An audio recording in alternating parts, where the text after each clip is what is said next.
The Batman has just been released in cinemas and it was almost perfect. So let's go through everything that was great about the film and also take a look at the problems I had with it. Firstly, let's talk about Batman. This is probably my favourite on-screen version of the character, and Robert Pattinson is great from the design of the costume to how Batman really feels like a detective in this. His Batman has such an intimidating presence, shown wonderfully through his introduction scene in which Gotham criminals see the bat signal and are afraid that he could be in every shadow, with this being enough just to scare them away without Batman even being there. This leads to Batman saving someone, beating the shit out of some criminals. This scene also sets up Batman's character journey throughout this film, as we see him saying that he is vengeance and the person he saves begging him not to hurt him. Batman's journey throughout this film is of him coming out of the shadows and becoming a symbol of hope, not vengeance. This is brilliantly shown in the climax of the film when one of the Riddler's goons claims that his vengeance gets to Batman. This is continued with Batman reaching his hand out to save Gotham civilians from the rubble as they accept his help, which is further shown when he is carrying someone to a helicopter and they don't want to let go of him as they feel safe with Batman. He is also bathed in sunlight, showing that he is no longer this vengeful character in the shadows. Secondly, him and Gordon's relationship is well done in this film, and it feels like a dark buddy cop movie, especially with the thumb drive joke. The Riddler is great in this film, which is shown perfectly with his first scene introducing the character, as it plays out like a horror movie with him appearing behind his victim. His motivation comes from such a deep hatred of how criminals have ruined his life,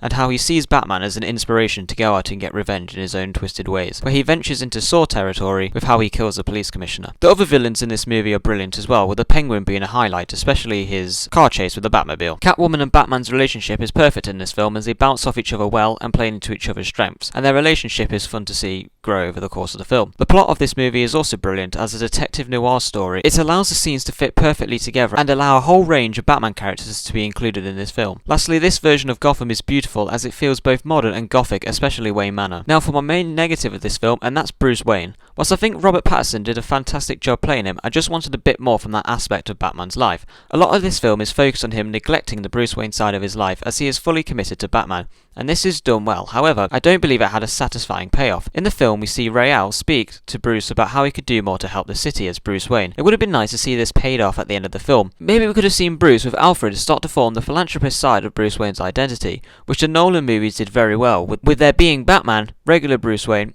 and the Bruce Wayne persona he puts on in front of people. At the end of the film, Bruce could have donated money, showing that he has changed because of the Riddler and wants to help Gotham out, especially after seeing what happened to his father's money and he doesn't want that to happen again. This could be something they do in the sequels, but I only have this movie to judge. But at the end of the day, I'm not a writer, so what do I know? I still give this film a 9 out of 10. If you enjoyed this video, I have a podcast, and now that's what I call Comedy Podcast, and you can also follow me on Twitter at now_that's comedy.